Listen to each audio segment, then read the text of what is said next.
টেলিভিশনে তার সাথে প্রচুর প্রচুর নাটক, মিমি বলে গেল, বন্ধন, গৃহগল্প, ৩.৫ তলা, প্রত্যেকটা নাটকেই তো তার সঙ্গে অভিনয়। এর মধ্যে তৎকালীন সময়ের ২১ টেলিভিশনের প্রথম ধারাবাহিক উত্তম গুহের দীপান্বিতা, যেটার শুটিং হয়েছিল সেন্ট মার্টিনসে। সুমন সেখানে শিল্পী ছিলেন, আমি ছিলাম না। ফিরে আসার পর সুমন আমাকে বলেছিল, বাঘের মতো কলিজাওয়ালা একটা লোকের সঙ্গে তুমি সংসার করো চিত্রাদি। এটা বলার কারণ হচ্ছে, তখন ওখানে হাকিম ভাই সামনে আছেন ওই নাটকের আরও প্রত্যক্ষদর্শী। খুবই বোধহয় প্রতিকূল আবহাওয়া ছিল, সব কিছু মিলিয়ে শুটিংটা করে এসেছে, এটার জন্যই আমাকে সে বলেছিল। এর পরবর্তীতে আমার আরেকটা স্মৃতি এই মুহূর্তে মনে পড়ছে। আমি আসলে সুমন, আমাদের যতগুলো কাজ করেছি, মেকআপ রুমের আমাদের যে মূল প্রাণটা কিন্তু সুমন ছিল। এটা আমরা প্রত্যেকে এখানে যারা আছে প্রত্যেকে আমরা স্বীকার করব। সুমন মেকআপ রুমে ঢোকা মানে কেউ মন খারাপ করে থাকতে পারবে না, প্রত্যেককে হই হই রই রই হাসাহাসি সব কিছুর মধ্যে সে জড়িয়ে ফেলত। আমরা বদরুল আনাম সৌদের একটা নাটক করছিলাম, বেশ কয়েকটি নাটকই করেছিলাম। সীমান্ত, গহিনে, আমার এই মুহূর্তে মনে পড়ছে না, সম্ভবত গহিনে নাটকটিতে একটা দৃশ্য ছিল, পুরো বৃষ্টি এবং কাদাতে বাড়ির উঠানটা, হারবাইদে আমরা শুটিং করেছিলাম একটা বাড়িতে।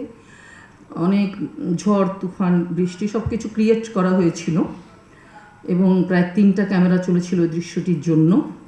সেই দৃশ্যে শিল্পীদের মধ্যে ছিলেন আমাদের মানে শ্রদ্ধাভাজন আসাদ ভাই, রাইসুল ইসলাম আসাদ, সুবর্ণা মুস্তাফা, সাবিরিয়া আলম, ওয়াহিদা মল্লিক জলি, জিতু হাসান, আমি, শান্ত সুমন, বন্যা মির্জা, আরও অনেকে হয়তো ছিলেন। একটি দৃশ্যে কাদার মধ্যে মারামারি হচ্ছিল জিতু হাসান এবং শামস সুমনের মধ্যে। আমরা বাড়ির মহিলারা তাকে ওই যা হয় আর কি গ্রামীণ সেই কাজটা আমাদের চরিত্রের, এবং সংলাপ ছিল, চিৎকার করে সংলাপ করতে হচ্ছে। এর মধ্যে সুমন মারবে জিতুকে, হঠাৎ করে হাতটা ফসকে গিয়ে সুমন আপার মুখের মধ্যে পড়ে গেল হাতটা। হতেই পারে, এতটাই প্রফেশনাল। তখন দেখলাম আমাদের অগ্রজ শিল্পীরা, সুবর্ণা মুস্তাফা 1 মিনিটের জন্য রিয়াকশনটা ছাড়েনি, কারণ 3টা ক্যামেরা চলছে, বৃষ্টি পড়ছে।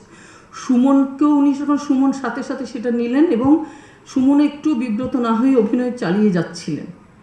পুরো দৃশ্যটা যখন ডিরেক্টর যখন কাট বললেন, ও তো এসে সুবর্ণা আপাকে, আপা আপা কী হলো, আমি এটা কি, সুবর্ণা আপা বললেন কি এটা তো হতেই পারে, কিন্তু তুই যেটা করেছিস, তোর এক ঘুষিতে আমার নাকের যে হীরের যে ইয়েটা ছিল, ফুলটা ছিল, সেটা পড়ে গেছে। এখন কাদা পানি সবাই মিলে আমরা খুঁজছি, সেটা কি আর সম্ভব?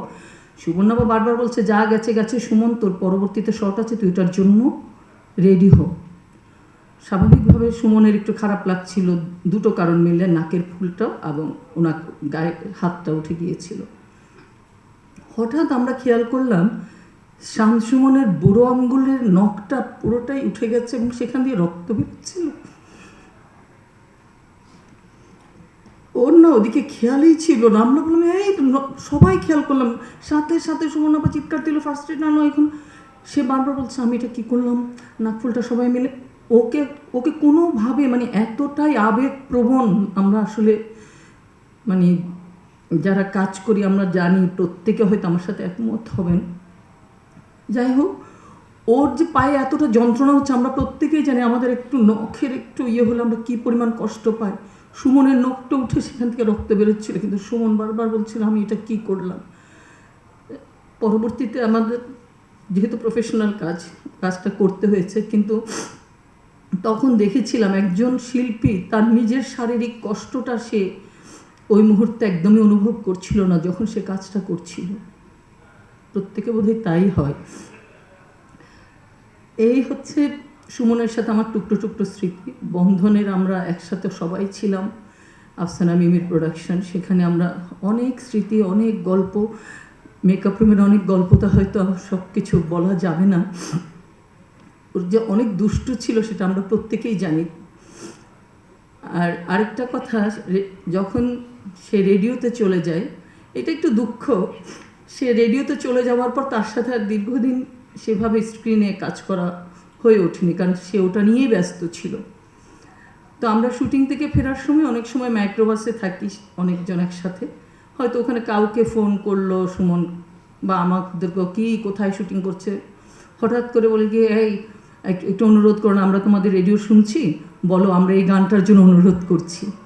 সুমন ভাই সাথে সাথে সেটা করতেন, যে মাইক্রোবাস থেকে নবাবগঞ্জ থেকে ফিরছেন, মানে যিনি অ্যানাউন্স করতেন, মানে উনি করাতেন, যিনি প্রোগ্রামটা করতেন, যে আমাদের অভিনেত্রী চিত্রলেখা গুহ, তিনি নীলুফার ইয়াসমিনের কণ্ঠে, আমার এখনও মনে আছে কথাটা, এক বর্ষার বৃষ্টিতে ভেজে গানটি শুনতে অনুরোধ জানিয়েছেন। ওটাই আমাদের মাইক্রোবাসে আমাদের আনন্দ হতো, যে শান্ত সুমন আমাদেরই লোক, আমরাই বলছি এই গানটা এখন শুনতে চাই, এবং আমাদেরকে শুনিয়ে দিতেন, যেতে আমাদের প্রত্যেকেরই হবে।